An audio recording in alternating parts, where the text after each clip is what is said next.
Hello people, welcome back into this channel, and in this video I would like to show you the way how to edit the text on the slide on Google Slide by iPhone. So the thing that you have to do, open your Google Slide application on your iPhone, and now you just need to open the project or the documents that you want to edit.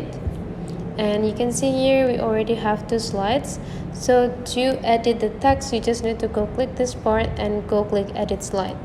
And whenever you are here, it's quite simple. You just need to do a double tap on the text that you want to change, and after that you just need to go make the cursors appear by just double tapping on it, and after that you just need to delete and do the editing for the text, just adding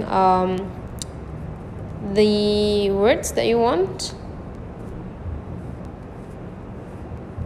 And after you're done, you just need to go click every place that you want, and you can also drag into the specific part that you want to place this text.